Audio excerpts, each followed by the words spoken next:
Shalom, Yashar Allah. So this is part 9, and we're going to begin at the 5th chapter, first verse.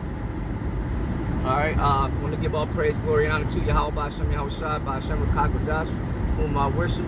Give all honors to my elder apostle, the great millstone, who taught me this word, the sincerity and the truth. Salutations to the hopeful elect throughout the whole world, who are pushing this gospel.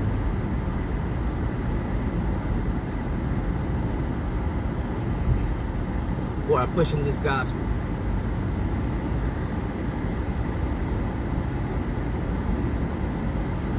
Then I turned, and lifted up mine eyes, and looked, and behold a flying roll. And he said unto me, What seest thou? And I answered, I see a flying roll, the length. Yeah, so let's speak on that. The angel spoke with him and asked him, what does he see?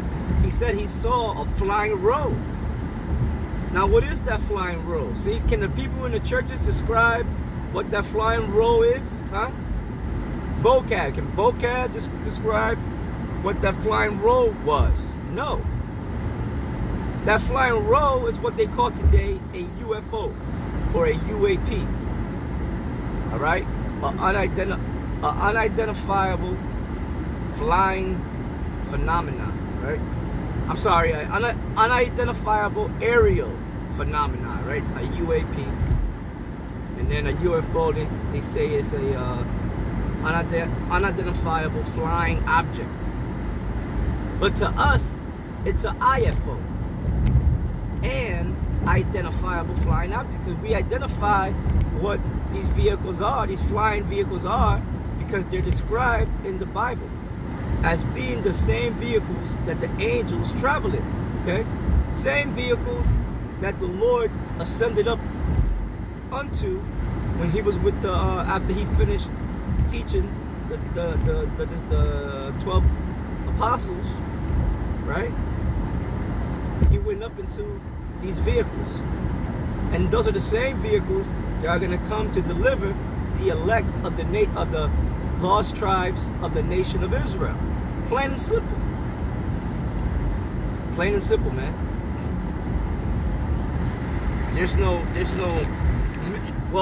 For us, there's no mystery. The Lord has revealed to us the mystery. See? That's one of those mysteries, man. Those clouds, those flying rolls, fire in the sky, chariots of Israel. But to the people in the world, it's a mystery. And he said unto me, What seest thou? And I answered, I see a flying roll, the length thereof is 20 cubits, and the breadth thereof 10 cubits. Then said he unto me, This is the curse that goeth forth over the face of the whole. He even gave the measurements of the flying roll, of the chariot, because there are different chariots. You know, they got these chariots that they look like orbs. They call them orbs. You know, like balls in the sky, yeah. How can I explain it? Circular, you know, in nature. Then they got then they have the common ones, which are the what they call the flying saucers. They look like a disc in the sky, or like a frisbee, right? Then they got some that look like cigarettes or cigars, flying, floating, you know. Then they got some that look like a planet, look like the Death Star from Star Wars and shit. See? Then you got some that could take on any shape, or maybe they all could take on different shapes while they're flying. See? So Esau, he just doesn't know what he's up against, man. And the higher ups, they know, the elites, they know that it's the angels, it's the Lord, you know. And they also know who they're for, and they also know that they are the Edomites, and that we are the Israelites. See, it's the two nations struggling within Rebekah's womb. See, they know the story. And we're approaching the end of this battle, where Jacob is going to have the upper hand over Esau. as it is written, Esau is the end of the world, and Jacob is the beginning of it that followeth.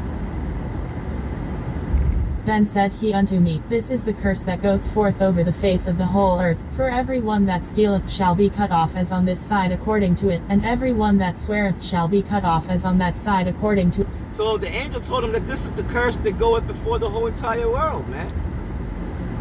And that it shall come after him that stealeth. Right? It says, then said he unto him, This is the curse that goeth forth over the face of the whole earth. I'm sorry, the whole earth. Showing you that when they come, they're going to cover the whole entire globe. For everyone that stealeth shall be cut off. So, who is the main thief, robber of the planet Earth? The so-called white man is, right? According to the Bible, they are known as the Edomites. All right? They raped, robbed, murdered, pillaged, burnt up, tortured the dark nations of the world to take their lands, to take their resources, man. To take them, take the people. So the whole earth right now is in Esau's possession. That's why they were able to do this, what they're doing now with this so-called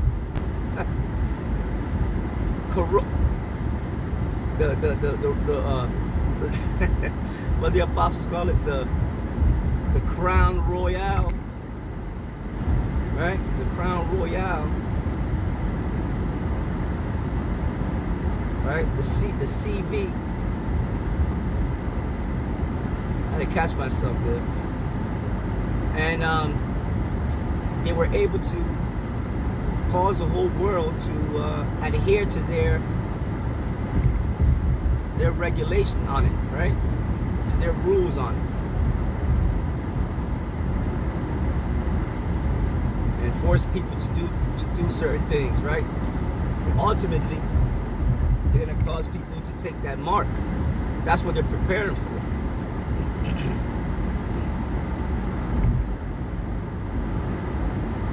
Which that ain't nothing but that thing they called what's that, Agenda 101 or something to that extent. Give me a second.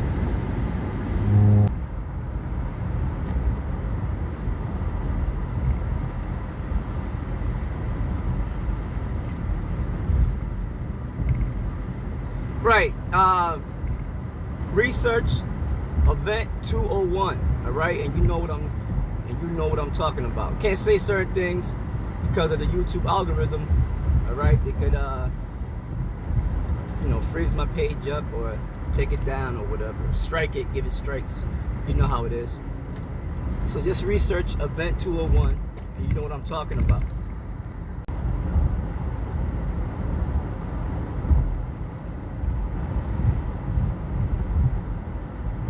Then said he unto me, This is the curse that goeth forth over the face of the whole earth. For every one that stealeth shall be cut off as on this side according to it, and every one that sweareth shall be cut off as on that side according to it. I will bring it forth, saith the Lord of hosts, and it shall enter into the house of the thief, and into the house of him that sweareth falsely by my name, and it shall That's Esau, man. That's Esau, and also two-thirds of the nation of Israel. Also, gotta throw them in there. The Most High is gonna treat them like Edomites, man. On this side.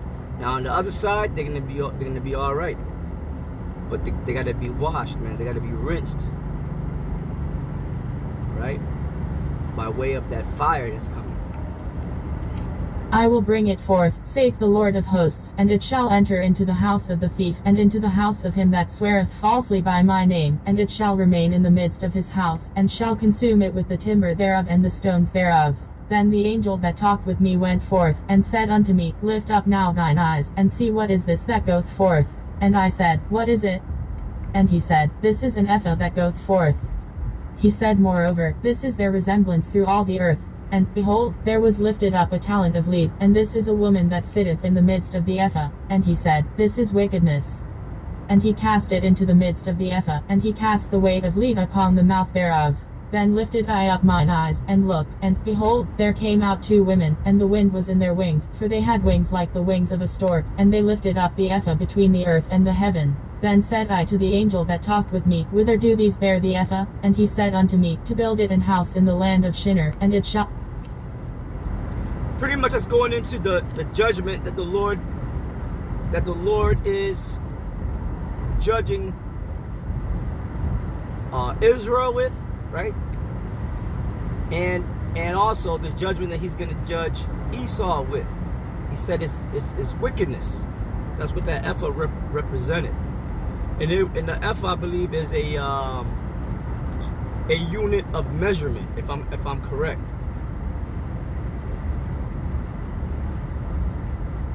And that's how the Lord measures things out. Everything the Lord does is righteous. It's righteousness. You know? He weighs things out. He measures things out, you know? And whatever comes up short, well, that's what he destroys, man.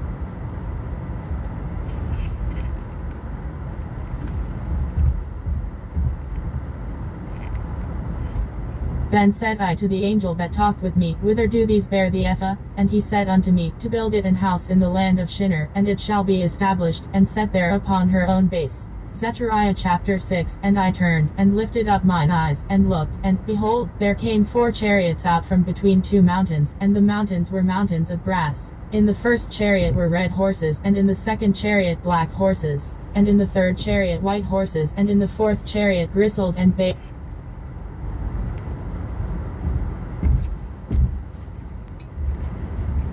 And in the third chariot white horses, and in the fourth chariot grisled and bay horses. Then I answered and said unto the angel that talked with me, What are these, my Lord? And the angel answered and said unto me, These are the 4 spirits of the heavens, which go forth from standing before the Lord of all the earth. The black horses which are therein go forth in... Yeah, so these are speaking about the angels, man. They go forth doing the will of the Lord, you know, messengers. Yeah, the Hebrew word for angel is mala'akah. Mala'akah, messenger. It means messenger.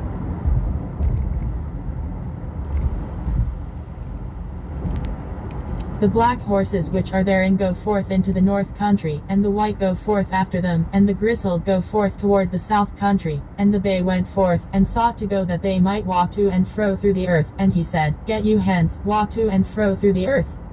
So they walked to and fro through the earth. Then cried he upon me, and spake unto me, saying, Behold, these that go toward the north country have quieted my spirit in the north country. And the word of the Lord came unto me, saying, Take of them of the captivity, even of Helgai, of Tobijah, and of Jedaiah, which are come from Babylon, and come thou the same day, and go into the house of Josiah the son of Zephaniah. Then take silver and gold, and make crowns, and set them upon the head of Joshua the son of Josedek the high priest. And speak unto him, saying, Thus speaketh the Lord of hosts, saying, Behold them. Yeah, so that's going into a little bit of history.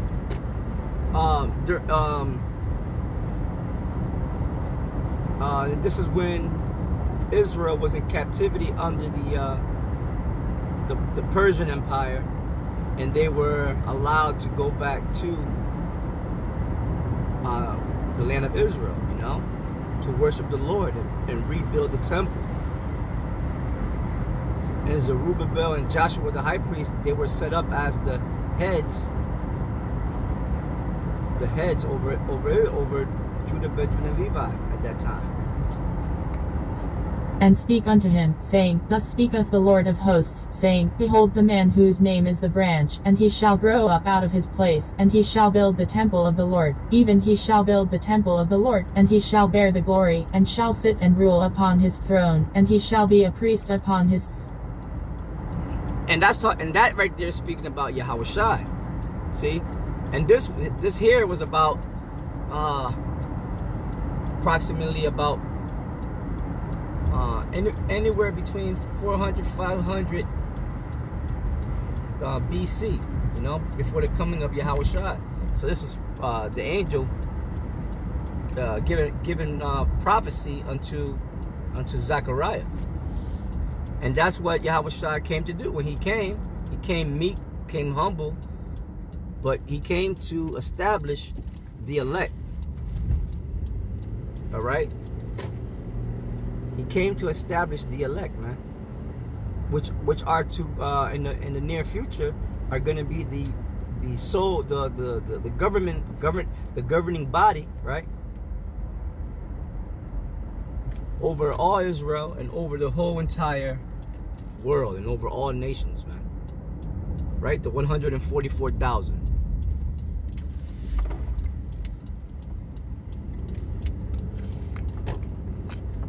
Even he shall build the temple of the Lord, and he shall bear the glory, and shall sit and rule upon his throne, and he shall be a priest upon his throne, and the counsel of peace shall be between them both. And the crowns shall be to Helam, and to Tobijah, and to Jedaiah, and to Han the son of Zephaniah, for a memorial in the temple of the Lord. And they that are far off shall come and build in the temple of the Lord, and ye shall know that the Lord of hosts hath sent me unto you. And this shall come to pass, if ye will diligently obey the voice of the Lord your God. Zechariah Chapter 7. And it came to pass in the... So, I'm going to end it there. Part 10, we will begin at Zechariah Chapter 7 in the first verse. So with that, I'm going to say shalom. Stay tuned for the next part.